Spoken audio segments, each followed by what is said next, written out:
All right, welcome everybody. Today we're going to look at how to make a Geometry Dash-like game in Godot 4. So we're going to make a new project. We are going to call it Geometry, and I thought a dash would work. There it is. Geometry Dash. And we're going to create a folder for it and create and edit. Have it on forward rendering. Frankly, it doesn't really matter for our purposes today. If you want to build on this, you can decide which rendering method is going to be the best. So as the thing is loading, what we're going to look at is how to make a singular level and adjust it more or less how you would with the editor in the actual game Geometry Dash. This is going to be allow for more precise control, which actually is going to make it a little bit more difficult in my opinion, but the idea being we want to be able to make our own games. So I am going to take that 2D node that I'm starting with here, and I'm just going to call it level, as in this is the level of the game, and that'll be it for now. And I'm going to make a new scene. So I sure hope that connection thing that you're seeing on your screen is not a long-term problem. So we want a new scene. There you go, scene, new scene. And we're going to go under other node, and we're going to make a character body 2D. And this is going to be the player. So let's change that name to player. And character bodies need some sort of sprite and some sort of collision shape. Now technically a sprite can be something other than a sprite, but we're going to use a sprite for this one because Godot comes with a very handy sprite that we can use, and it's this icon down here, the Godot icon. It's going to make a lovely little cube shape for our Geometry Dash-like game. And we also need, where are we? Add child node. We also need a collision shape, so we'll do collision shape 2D, and we're going to make that a rectangle. And I want it to be the size of this guy. Close enough, and close enough. So we have this player. Now, the player is going to need some sort of script. So to add a script, we're going to click on this thing here. Normally, I don't like using the built-in script and template. I want to in this case because most of what we need is just going to be created for us. So when I click create, there's a whole bunch of stuff that wouldn't otherwise be here. So basically the built-in script has a base speed, a jump velocity, the gravity settings, and some controls for how to move something around the screen. This is basically set up to be a straight-up platformer. So what I'm going to do is I'm just going to change a few of these things. And to start, a nice easy way to make the gravity a little bit more intense, to make it a little more like the game that you're used to playing, we're going to multiply the gravity by 1.5, increasing the gravity. We are also going to change the jump velocity to, let's just reduce this by a little bit and see how that goes. We can always adjust these things later. Let's make it negative 300, and maybe our jumps won't be quite so intense. So this code up here, great, I kind of want to keep it. This code down here, the only thing I really want is I want the x velocity to always be the direction times speed. And what I'm going to do is just delete all the if-else business and just have it do the velocity. Velocity, oh, still need.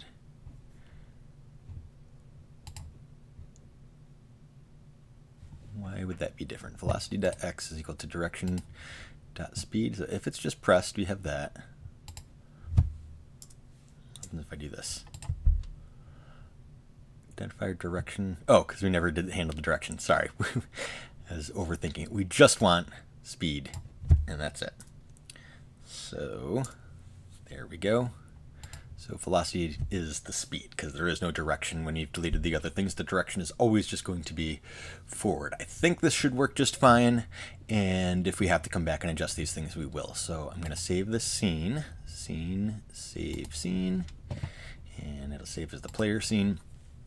And now we want to come up with some blocks. So I'm just going to make a 1x1 block. So new scene. And we're going to do a static body 2D. Which also needs some sort of, oops, what is that about? Some sort of sprite. First let's call it a 1x1 block. Or 1x1. 1. Perfect. And instead of a sprite, we're just going to make a color rect,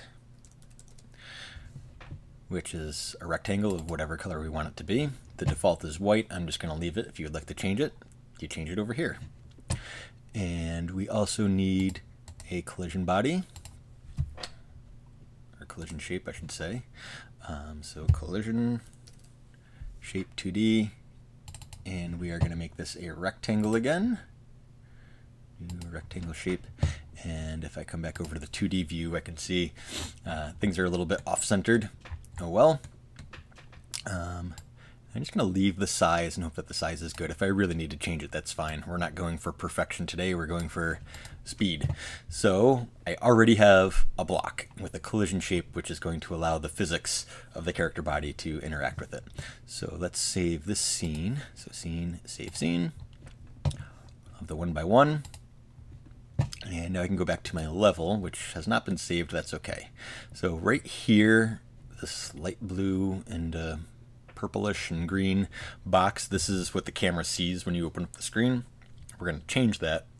However, this is kind of where I want things to begin anyway. So first, let's put a player character in here.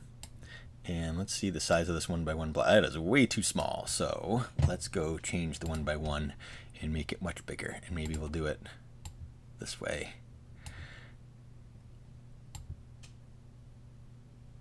Oh, I should have thought about keeping it a square. I forget what I'm supposed to press for that. So we're just going to estimate and say that's good enough. So it's pretty close to 1x1. Okay, and now we'll do scene, save scene, and head on back over to our level. Now that's much bigger, so I want it to be about the size of the player. I think ideally exactly the same size would be great, but for today's purposes, good enough. So what I can do is I can keep dragging these out like this and put them next to each other, and eventually we'll learn some ways to do this a lot more efficiently. And one of those ways is instead of constantly going over here, I can actually press, I'm on a Mac, so if I do the command and a D, that means duplicate. Except it seems that I lost, there it goes, it duplicated from the first one. I guess it was the first one that was highlighted. So if this one's highlighted, now I can duplicate from here, and I have the beginning of my level. So now let's make our first little jump gap. And how about kind of a jump up and another bit of a jump up. And we'll do one more. And I'm going to make a wall to crash into. So we're going to see how things work as they are, except there's one other thing I need to do. I want the camera to follow the player. So I'm going to add a child node of camera 2D. And it's going to be attached to the player, so the camera will always follow. So let's save this scene, and if everything worked, we should have something that kind of resembles a game right now. Forgot I got to select the current scene to be my game. And here we go. It's moving very slow. Oops, he's caught on that little nub. Okay, so progress, but we have a few little issues, and that's okay. So first off, because I didn't set it to like snap into place exactly, we got caught on like the tiniest, I think it was this right here. Notice that one is a little bit above the rest. So it's got to be right on, which is frankly kind of a pain in the butt. And then I also was not crazy about the speed at which we were moving. So let's increase the speed by going over to player and the script. Let's change that speed to 500. I forgot what I felt about the jump. It was kind of a small jump, which frankly I think I want. Let's bring it back to where it was though. The reason it says minus is y is up in these coordinates, so we are subtracting 400, meaning we're moving up. So minus 400 is actually a higher jump than a minus 300. All right, let's see where we're at now. We're sliding. I can make that jump now. Can't quite make that jump. So let's make this a little bit higher. And try again. Whoop, too high. Yeah, it's pretty close to what I want though. And then normally you would blow up when you get to this stage. We haven't created that mechanic yet, and that's okay. So let's shut that down and let's make the jump minus 500. Try one more time. And there's a lot of different things we can do to change the speed and whatever else. I think that's pretty good for what we're trying to do right here. You can zoom the camera out, or you can make these things smaller if you'd like to, for what you're looking at, your play screen to be a little bit smaller. But I always felt that Geometry Dash, part of the enjoyment is that everything seems like it's coming at you so fast. So zoomed in, I think, helps a little bit. Okay, so now what we want to happen is for the game to end in some form or fashion when we crash into a wall. And I think one of the easier ways to deal with this is to create a kill zone. So we are going to do a scene, new scene, and it's going to be other node, and it's going to be an area, 2D. And this needs a collision shape as well. So we are going to add to that collision shape, 2D, and we're going to make that a rectangle. So new rectangle shape for my collision shape 2D, and we're just going to make it a little bit higher just so it's easier to see when we start including it. So on its own, this doesn't really seem like it's going to do anything. I'm going to call it kill zone, and what we're going to have it do is we're going to attach it to our main level. So save it. And we're going to reference that in the main level. The main level is going to need a script. So what I want to do first is I want to put this kill zone just behind the player. That's good enough. And what we're going to do is go up to the level and highlight that, and we're going to attach a script here. Now this time I don't think I do want any of these built-in scripts. So we'll just create a blank one, and we are going to do func physics process delta, and there's a couple of things that we want to happen. First off, I want the kill zone to follow the player. So what I'm going to do is I'm going to say this string kill zone, kill zone dot position dot y is going to be equal to the player's position. So player dot position .y. So that way vertically it should always be the same. And now I also want kill zone position x to be equal to whatever the player's speed is. So we'll do player speed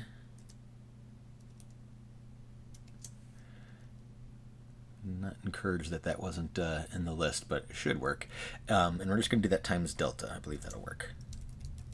That should make the kill zone follow the player at the speed that the player is moving along at. So the idea is as soon as the player gets stopped, the kill zone is going to actually continue. So once the kill zone goes through the player, we can just kind of end that. So the way I'm going to handle this is first I'm going to add a new function to the player. So underneath what was given to me, I'm going to make func. Eventually I would like to make it an explosion. Probably won't do that today, but that's okay. Func explode, and all we're just going to have that do is make the player piece disappear. So we'll do a Q free, which is basically how you eliminate something from the screen very easily. So we'll at least be able to see when you lose. So if the player explodes, we get a Q free, and it's just going to disappear for now, and we'll change that if we decide we want to improve upon our game.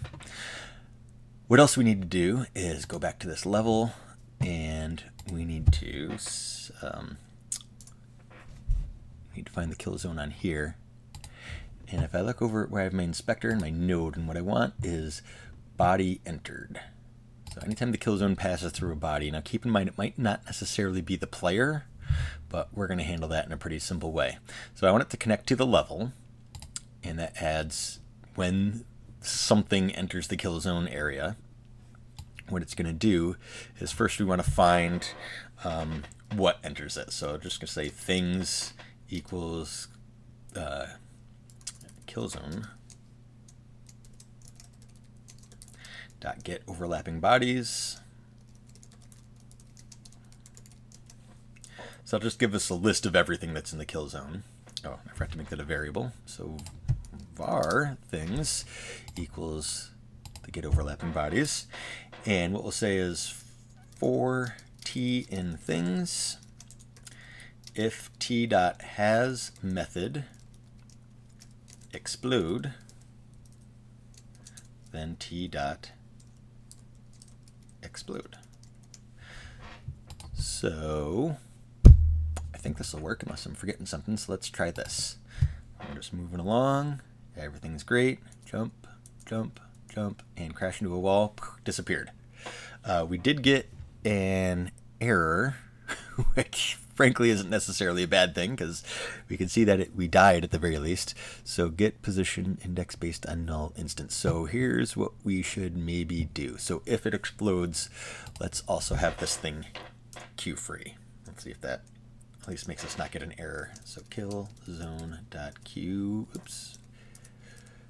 You can see the face that I was making. So let's see if this one works, and then we won't get an error. Might be a little bit better. So jump, jump, jump. Still got an error. So the kill zone position, guess it doesn't eliminate fast enough. Well, we're going to leave this for now. Because the idea is we want to see what happens when we die, and eventually we're going to change this with some sort of proper explosion, however we want to handle that. But for now, I think just having an error and having the game crash on us, that's frankly good enough. So the one other thing I want to do before I just kind of extend our level a little bit is come up with a way to maybe deal with some sort of spike. Now here's where you might want to actually import some sort of graphics. I can make rectangles very easily. What I can't do without using one of the draw functions, which is a bit more complicated, not too bad, but a bit more complicated than what I wanted for this video. It's going to be easiest to just like have a triangle spike image that you can upload. What I'm going to do is I'm going to take a couple of rectangles and overlap them to make kind of like a really low resolution spike. So let us do one more new scene, new scene, and this is going to be I actually want to call this do I want to make it an area one? Yeah, because you want to be able to, like, if you land on it, it should still make you explode. So let's call this one an area 2D again. So area 2D. And we'll just call it spike.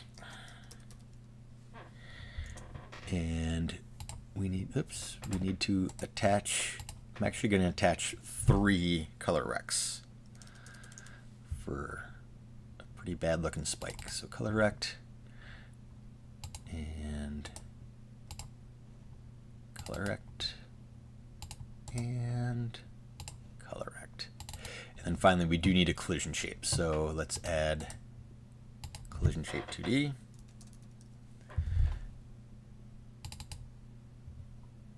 And let's see what we can come up with. So I don't know why it keeps wanting to highlight everything. All right, so in my 2D zone, if I zoom in a little bit, I can't really see what's going on here. But if I take my first color rect and kind of flatten it out a little bit, I don't want it to be too big. Let's do this. Get the other ones out of there. So here's this.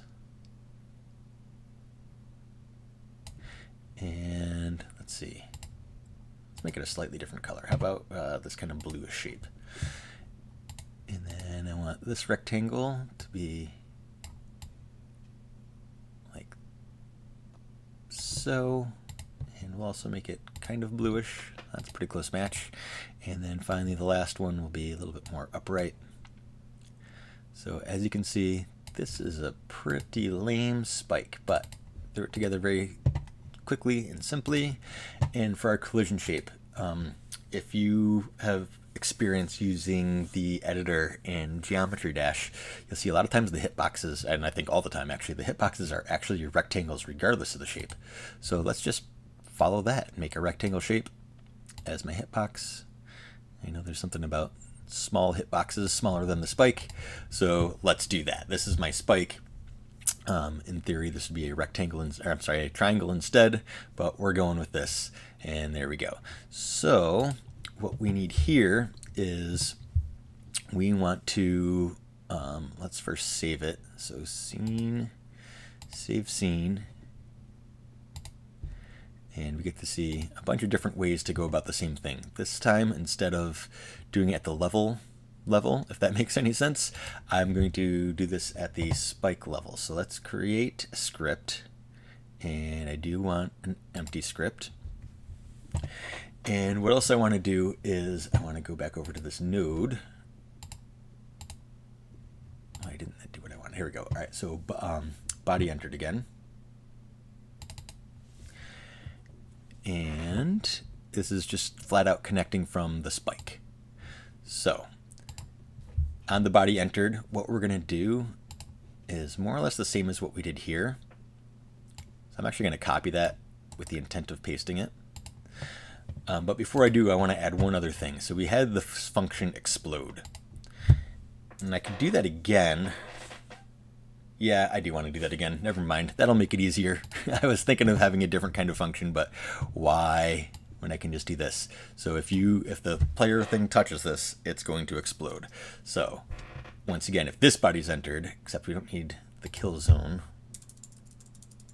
it's just going to get overlapping bodies because it's within this particular object. And I guess this one doesn't really need its own queue free because that thing doesn't necessarily need to disappear. So I think this looks good. Let's give it a try. And let's just add a spike to our level. We're going to put it there and see what happens. Just going to crash right into it. I'm not going to try and jump. Okay, same sort of thing. We crashed and it disappeared. Let's just try it again to make sure that we can actually jump over it. There we go. And I can't make this jump. I was not thinking far enough ahead when I was planning how I wanted to do these things. So what you can do, this is all the information you need to make your own game. Everything else is going to come down to maybe changing the size of this thing, or perhaps changing your gravity. Where was that? The gravity up here, making it more or less, changing the speed, changing the velocity. And you can have interactions when the player passes through a certain area. Maybe it changes the speed or it changes your jump velocity. You could even flat out change the type. Those are the sorts of things that you're going to want to do when you improve on this for yourself. For now, we're going to call this a success. Sorry I couldn't make the thing actually explode, but we did kind of make the game explode. I mean, what is an error if not for the program that you're using exploding? So I hope you enjoyed this. I hope you learned something from it. And if you did, please like and subscribe. Tell your friends. I would love for this channel to grow. Take it easy.